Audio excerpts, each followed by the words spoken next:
नमस्कार विद्यार्थियों। राष्ट्रपति की शक्तियों का हम अध्ययन कर रहे थे। राष्ट्रपति की दो प्रकार की शक्तियां, सामान्यकालीन शक्ति और संकटकालीन शक्ति। सामान्यकालीन शक्तियों के अंतर्गत कार्यपालिका से संबंधित जो शक्तियां हैं उनका अध्ययन हम कर चुके हैं। आज हम विधायी शक्तियां का अध्ययन करेंगे।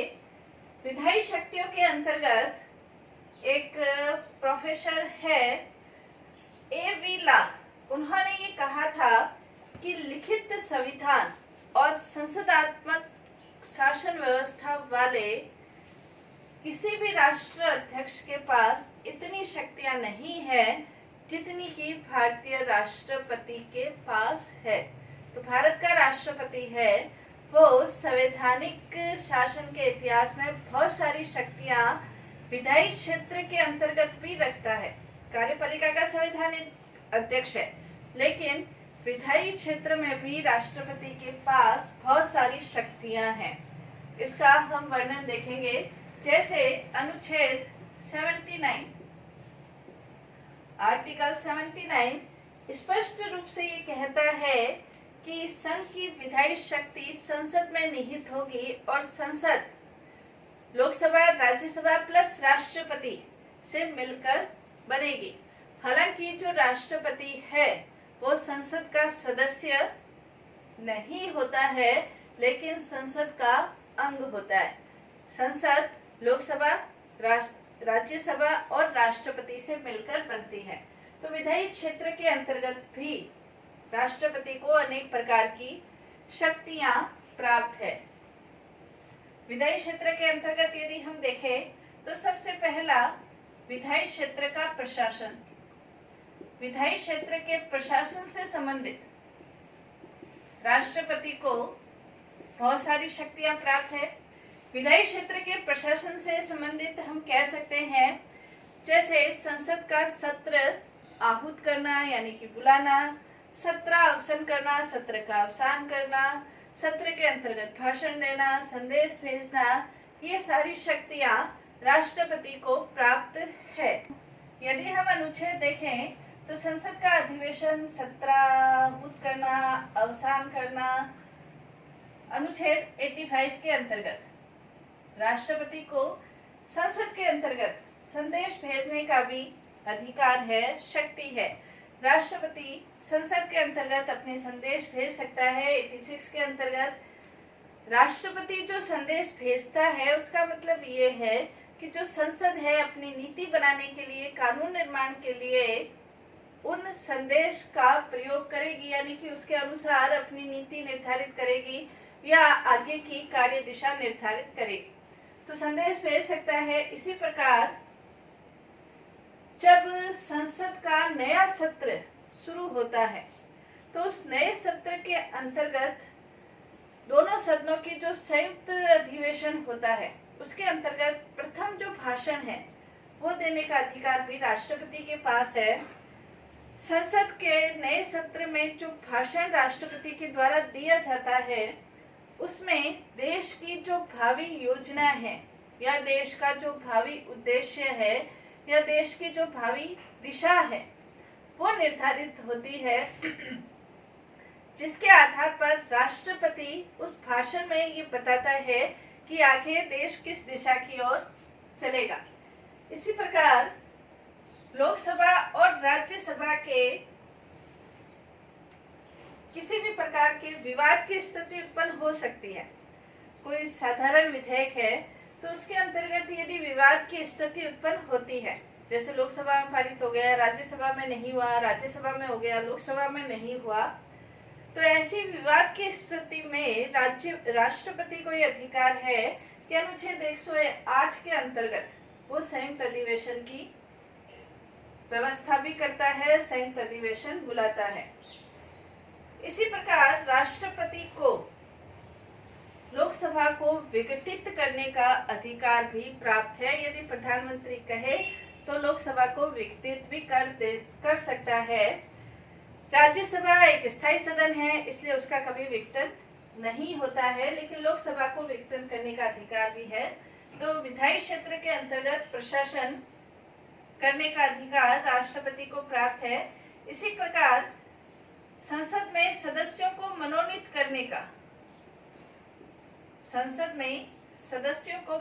करने का जो अधिकार है वो भी राष्ट्रपति को प्राप्त है।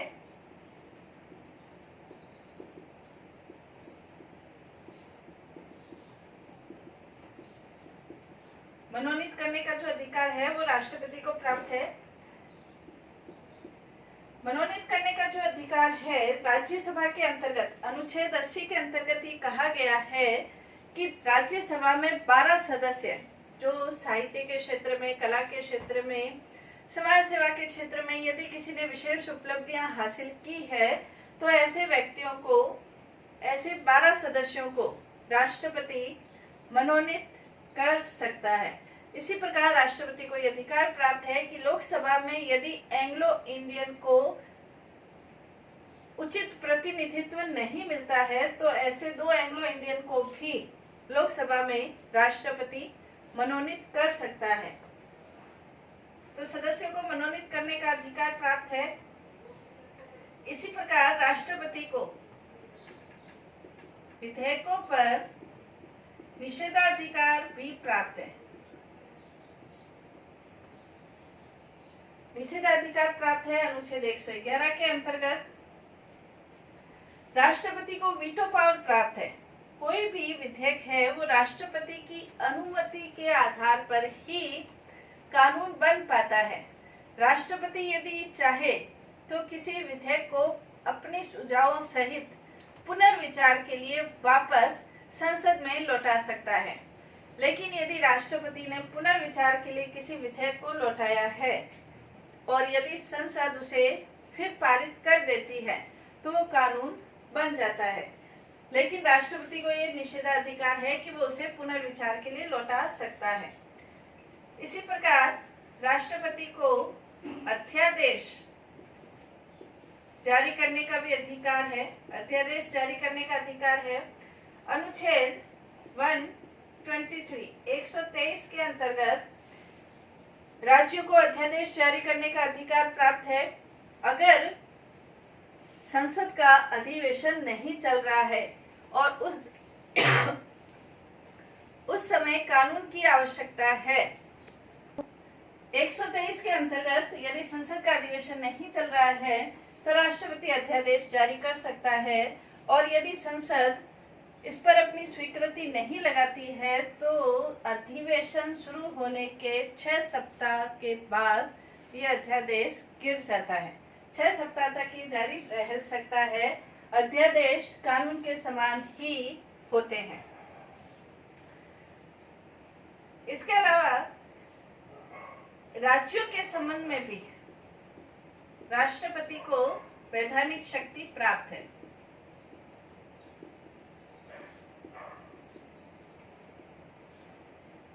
राज्यों के संबंध में भी राष्ट्रपति को वैधानिक शक्ति प्राप्त है। क्या प्राप्त है? यदि राज्यों के द्वारा कोई कर लगाने से संबंधित विधेयक पारित किया जाता है, प्रस्तावित किया जाता है तो उस पर राष्ट्रपति की स्वीकृति आवश्यक है। संसद किसी कानून को बनाया है और राज्यों का कानून उससे विरोध कर रहा है तो उसके लिए भी राष्ट्रपति की पूर्व स्वीकृति आवश्यक है।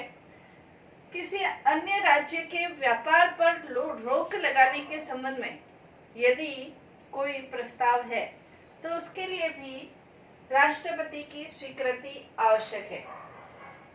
संपत्ति के अधिग्रहण से संबंधित कोई प्रस्ताव है तो उसके लिए भी राष्ट्रपति की पूर्व स्वीकृति, राज्य सरकारें यदि इस संबंध में, संपत्ति के संबंध में, कर के संबंध में, संसद से संबंधित या दूसरे राज्य के व्यापार से संबंधित किसी भी प्रकार का प्रस्ताव प्रस्तावित करती है तो उसके लिए राष्ट्रपति की पूर्व स्वीकृति की आवश्यकता होती है।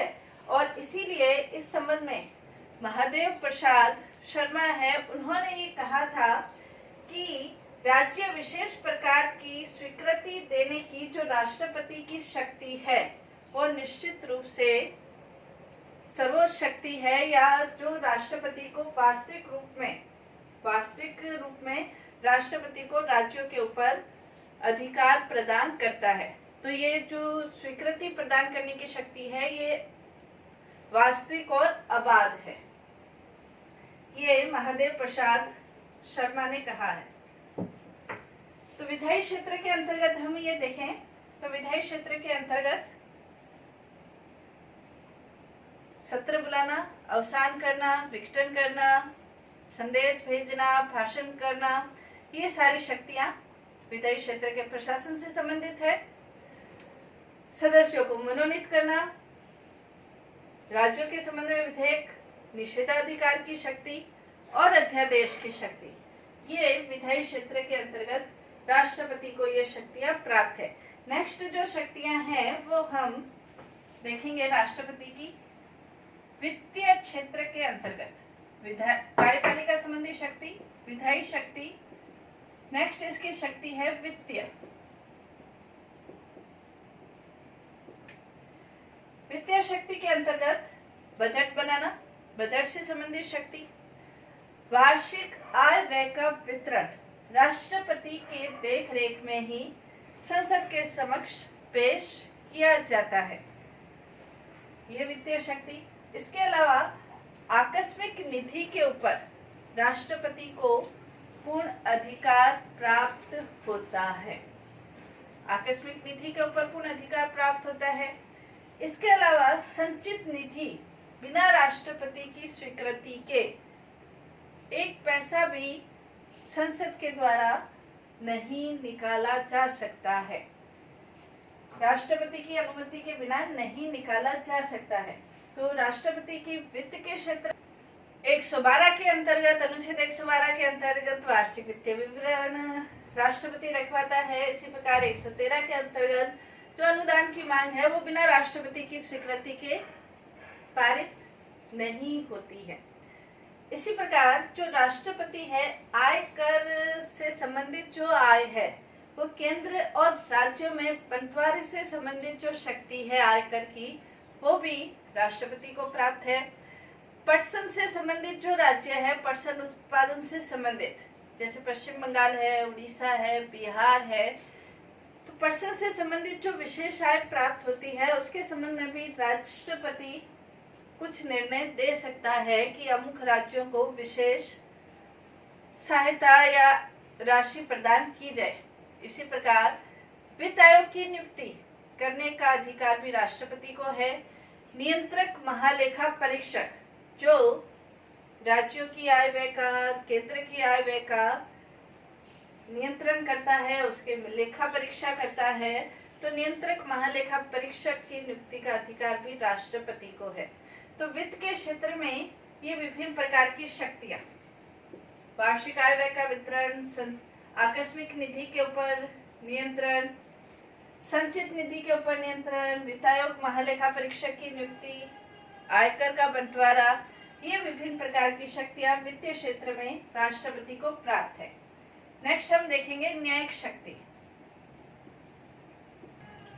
न्यायिक क्षेत्र में यदि हम शक्तियां देखें राष्ट्रपति की, तो मुख्य न्यायाधीश, सर्वोच्च न्यायालय के मुख्य न्यायाधीश की नियुक्ति करने का अधिकार और उसके परामर्श से अन्य न्यायाधीशों की नियुक्ति का अधिकार राष्ट्रपति को प्राप्त है, अनुच्छेद 124 के अंतर्गत। इसी प्रकार उच्च न्यायालय और उच्च न्यायालय के न्यायाधीशों की नियुक्ति करने का अधिकार भी राष्ट्रपति को प्राप्त है, अनुच्छेद 216 के अंतर्गत। इसके अलावा राष्ट्रपति को न्यायिक क्षेत्र के अंतर्गत क्षमा करने का अधिकार अनुच्छेद 72 के अंतर्गत क्षमा करने का अधिकार प्राप्त है। राष्ट्रपति जो क्षमा करता है वो 3 क्षेत्रों के अंतर्गत कर सकता है। सैनिक न्यायालयों से दंडित व्यक्ति है उनको क्षमा कर सकता है। संघ की कार्यपालिका शक्ति के अधीन जो अपराधियों को दंड मिला है उसको क्षमा कर सकता है। मृत्यु दंड प्राप्त व्यक्तियों को क्षमा कर सकता है। इन 3 क्षेत्रों में क्षमा कर सकता है। क्षमा के लिए ये भी है कि अपराध निश्चित होने से पूर्व भी राष्ट्रपति के द्वारा क्षमा किया जा सकता है। पूर्व और पश्चात दोनों में ही क्षमा किया जा सकता है। क्षमा में क्षमा है, सारे अपराध को क्षमा किया जा सकता है। अपराध जो सजा है उसका लघुकरण किया जा सकता है। जैसे 2 वर्ष की सजा है तो उसको 1 वर्ष किया जा सकता है, उसका परिहार किया जा सकता है, यानी कि उसकी प्रकृति को चेंज किया जा सकता है। कठोर कारावास है तो साधारण कारावास में किया जा सकता है, विराम दिया जा सकता है। जैसे मान लो कोई बीमार है, कोई गर्भवती स्त्री है या अन्य कोई ऐसी परिस्थितियां हैं तो उसके कारण से विराम दिया जा सकता है। प्रविलंबन, विलंबित किया जा सकता है ताकि अपराधी को जो अपराध है उसमें कुछ उनको समय मिल जाए। तो इस प्रकार से क्षमा का अधिकार राष्ट्रपति के पास है। राष्ट्रपति को ये भी अधिकार है, शक्ति है कि सर्वोच्च न्यायालय के न्यायाधीशों से वो परामर्श भी मांग सकता है। 143 के अंतर्गत, अनुच्छेद 143 के अंतर्गत सर्वोच्च न्यायालय के न्यायाधीश से परामर्श मांग सकता है। सर्वोच्च न्यायालय के न्यायाधीशों को भी अधिकार है कि वो उस परामर्श दे या नहीं दे। राष्ट्रपति को भी अधिकार है कि उस परामर्श को माने या नहीं माने, लेकिन परामर्श करने का अधिकार उसको शक्ति प्राप्त है। राज्यों के प्रशासन से संबंधित शक्ति भी राष्ट्रपति को, नेक्स्ट इसकी शक्ति कह सकते हैं, राज्यों से प्रशासन से संबंधित शक्ति। राज्यों से प्रशासन से संबंधित शक्ति, राज्यों का जो प्रशासन है, भारत में संसदात्मक शासन व्यवस्था है। संसदात्मक शासन व्यवस्था राज्यों के अंतर्गत भी है। तो राज्यों के अंतर्गत जो नाम मात्र की कार्यपालिका हम कह सकते हैं राज्यपाल है। राज्यों के अंतर्गत जो राज्यपाल की नियुक्ति है वो राष्ट्रपति के द्वारा की जाती है। तो राज्यों का प्रशासन, जो मेन कार्यपालिका है राज्यपाल, उसकी नियुक्ति राष्ट्रपति के द्वारा की जाती है। राज्यपाल राज्यों के प्रशासन के ऊपर नियंत्रण रखता है। राज्य के अंतर्गत कर से संबंधित, संपत्ति से संबंधित, व्यापार से संबंधित या केंद्रीय सरकार, केंद्रीय संसद से संबंधित कोई विधेयक है जिसका विरोध हो रहा है, उससे संबंधित किसी भी प्रकार का विधेयक प्रस्तावित है तो राज्यपाल उसे राष्ट्रपति की पूर्व स्वीकृति के लिए रख सकता है।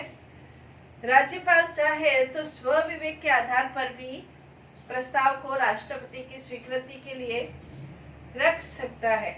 इसके अलावा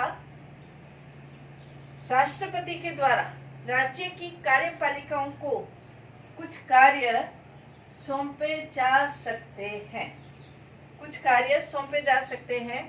इसके अलावा राज्य सूची से संबंधित कोई कार्य, संघ सूची से संबंधित कार्य भी राष्ट्रपति के द्वारा राज्यों को सौंपे जा सकते हैं। इसके अलावा राज्यों का जो प्रशासन है वो संविधान के अनुसार चल रहा है या नहीं चल रहा है तो राज्यपाल के माध्यम से राष्ट्रपति ये निर्धारित करता है। और यदि राज्यपाल के द्वारा उसे ये रिपोर्ट प्राप्त हो जाती है कि अमुक राज्य का शासन संविधान के अनुसार नहीं चल रहा है तो राष्ट्रपति वहां पर संकट काल की घोषणा भी कर सकता है। तो ये राज्यों से संबंधित शक्ति, यानी कि केंद्र राज्यों के ऊपर अपना नियंत्रण भी रखता है। राज्यों को निर्देशित, नियंत्रित करने की शक्ति भी राष्ट्रपति के पास है। तो ये राष्ट्रपति की सारी शक्तियां हैं जिनका हमने अध्ययन किया।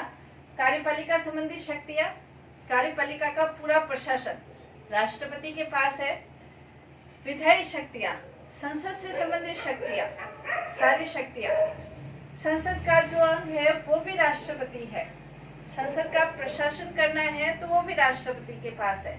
तो विधायी क्षेत्र में सर्वोच्च है, सेना के क्षेत्र में सर्वोच्च है। सेना का सर्वोच्च सेनापति राष्ट्रपति है। वित्त के क्षेत्र में भी राष्ट्रपति सर्वोच्च है। वित्त के क्षेत्र में राष्ट्रपति वित्तीय विवरण देना, उसकी संचित निधि, आकस्मिक निधि, इसके ऊपर राष्ट्रपति का अधिकार है। इसके अलावा संघात्मक शासन है। संघात्मक शासन होते हुए भी राज्यों के ऊपर नियंत्रण, निर्देशन करने की शक्ति राष्ट्रपति के पास है।